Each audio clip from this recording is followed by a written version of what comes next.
ଜଗନ୍ନାଥ ଆଜି ଅନୁଗୁଳ ଜିଲ୍ଲାର ଶକ୍ତିପୀଠକୁ ଆସିଛେ। ଏଠି ବରାହ ରୂପରେ ବିଷ୍ଣୁଙ୍କ ବରାହ ରୂପରେ ପାଦ ଦେଇଛନ୍ତି। ସେହି ବରାହ ପାଦ ଚିହ୍ନରୁ ଅନବରତ ପାଣି ଗଳୁଛି, ଜମା ଶୁଖୁନି। ସମସ୍ତଙ୍କୁ ଅନୁରୋଧ, ସମସ୍ତେ ଆସନ୍ତୁ ଏ ଜଗା ପୀଠକୁ ଏବଂ ଦର୍ଶନ କରନ୍ତୁ, ପାଦୁକା ପାଆନ୍ତୁ, ଯାଆନ୍ତୁ। ଆଉ ଉପରେ ଶୁକ ରୂପରେ ବ୍ରହ୍ମା ଅଛନ୍ତି, ନନା ଯାଉଛନ୍ତି ଯଜ୍ଞ କରିକି ଆସୁଛନ୍ତି। ତାଙ୍କଠୁ ସେ ବିଷୟରେ କିଛିଟା ମୁଁ ଶୁଣିଲି। ସମସ୍ତଙ୍କୁ ଅନୁରୋଧ, ସମସ୍ତେ ଆସନ୍ତୁ, ଶକ୍ତିପୀଠକୁ ଦର୍ଶନ କରନ୍ତୁ, ମନସ୍କାମନା ପୂର୍ଣ୍ଣ କରନ୍ତୁ। ଜଗନ୍ନାଥ, ମୋ ଚ୍ୟାନେଲକୁ ସମୟ ଦେଇଥିବାରୁ ବହୁତ ବହୁତ ଧନ୍ୟବାଦ। ସାର୍ ଟିକେ କିଛିଟା କୁହନ୍ତୁ ଶକ୍ତିପୀଠ ବିଷୟରେ। ମୈଧରପୁର ଏରିଆର ଦୁର୍ଗା ମନ୍ଦିର ଏ ପାହାଡ଼ ଉପରେ ଅବସ୍ଥିତ। ଇଏ ଆମର ମୈଧରପୁରର ଜଣେ ବାବା ଭିକାରୀ ବାବୁ, ସେ ହିଁ ପ୍ରଥମରୁ ସେ ମନ୍ଦିରକୁ ତିଆରି କରିଛନ୍ତି।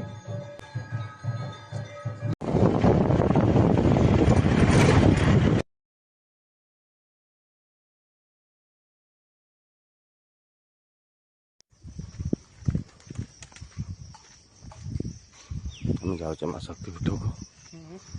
ଦେଖନ୍ତୁ, ଜୟ ମା।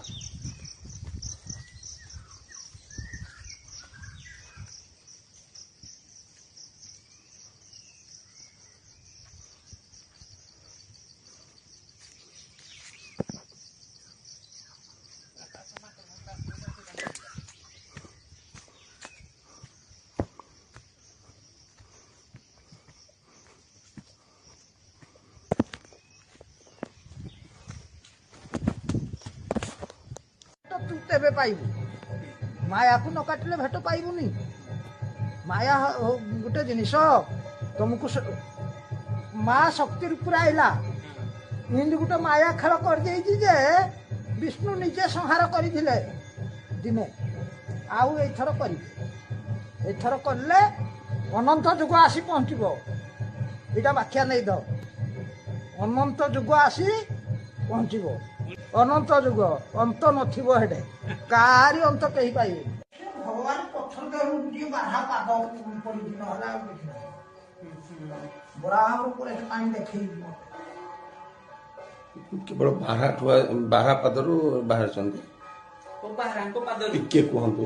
बाधा पाद बराह ऊपर से जो 10 अवतार भितर बराह ऊपर से पानी देखई पानी नथिला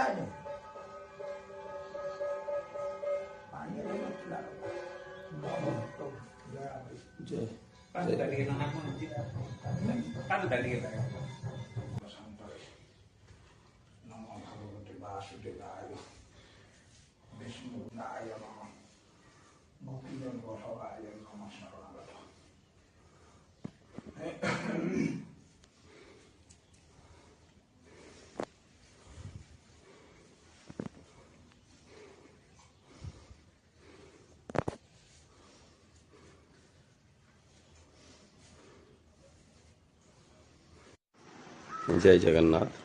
देखନ୍ତୁ ପହଞ୍ଚ ଜଙ୍ଗଲ ଭିତରେ ବରାହ ରୂପରେ ଆମେ ତ ଦେଖିଲେ ଏଠି ଶକ୍ତିପୀଠ ମା ଦୁର୍ଗାଙ୍କର ଶକ୍ତିପୀଠ।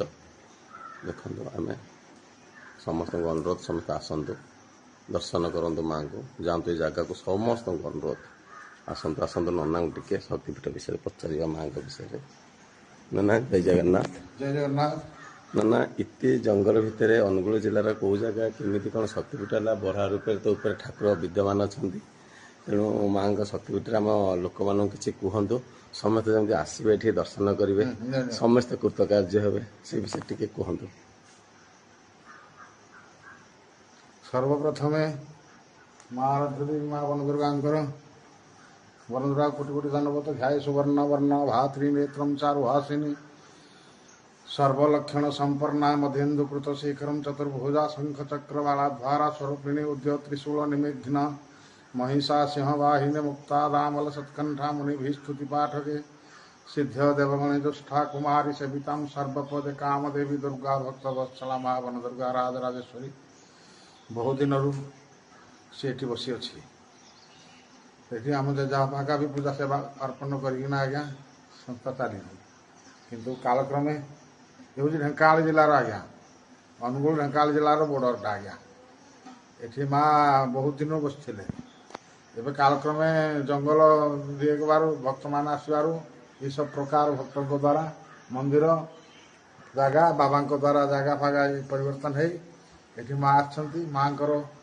ଏଠି ବିରାଟ ବଡ଼ ଇଏ ଶିଳାରୁ ଗଙ୍ଗା ବାହାରୁଛି। ମାଙ୍କର ବି ବଡ଼ ଯାତ୍ରା ହେଉଛି ମାଘ ସପ୍ତମୀ ଆଉ ବାସନ୍ତିକ ଦଶହରା ଏଇଭଳି ସବୁ କାମ ଚାଲେ।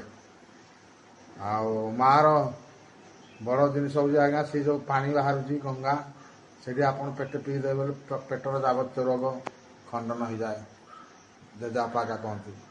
ଏବଂ ମାଆଙ୍କର ଘର ଯଦି କିଛି ଆପଣଙ୍କର ହଜି ହୁଜା ଯାଇଛି ବା କ'ଣ ହେଇଛି ମାଆଙ୍କୁ ସ୍ମରଣ କରିକିନା ଭୋଗରେ ରଖିଦେଲେ ସେ ଜିନିଷଟି ବି ମିଳିଯାଏ ବୋଲି ପୂର୍ବପୁରୁଷରୁ କହନ୍ତି। ଆମେ ତାଙ୍କ କାଳକ୍ରମେ ଏମିତି ସେବା କରିକିନା ଏଇ ଜାଗା ଅଛୁ ଆଜ୍ଞା। ଆଉ ଆଚ୍ଛା, କେମିତି ଆବିର୍ଭାବ ହେଲା, କାହାକୁ ସ୍ୱପ୍ନ ହେଲେ ଜଙ୍ଗଲ ଭିତରେ ଅଛନ୍ତି ବୋଲି ମା, ସେ ବିଷୟରେ କିଛି କହିବେ କି ଦର୍ଶକମାନଙ୍କୁ? ହଁ, ଏ ତ ପୁରାତନ କଥା ଆଜ୍ଞା। ଆଜ୍ଞା। ପ୍ରଧାନ ଘରକୁ ସ୍ୱପ୍ନ ହେଇଥିଲେ। ପ୍ରଧାନ ଘର ଏବଂ ସେଠି ବ୍ରାହ୍ମଣ ଘର, ଆମେ ଏଠି ବ୍ରାହ୍ମଣ ଘର କ'ଣ ତାଙ୍କ ନାଁଟା ମୋର ଟିକେ ଖ୍ୟାଲ ନାହିଁ ଆଜ୍ଞା। ତାଙ୍କୁ ସ୍ୱପ୍ନ ହେଇଥିଲେ। ସ୍ୱପ୍ନ ହେବା ଫଳରେ କାଳକ୍ରମେ ସେ ସେଠି ସ୍କୁଲରେ ରହୁଥିଲେ, ସ୍କୁଲ ପୁଣି ଏଠି ଆସିଲା। ଆଉ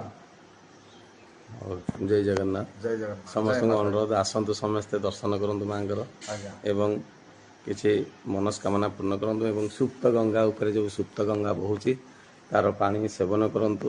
ସମସ୍ତଙ୍କୁ ଅନୁରୋଧ, ଆସନ୍ତୁ, ଯାଆନ୍ତୁ ଜାଗା ଦେଖିକିନି। ଜୟ ଜଗନ୍ନାଥ।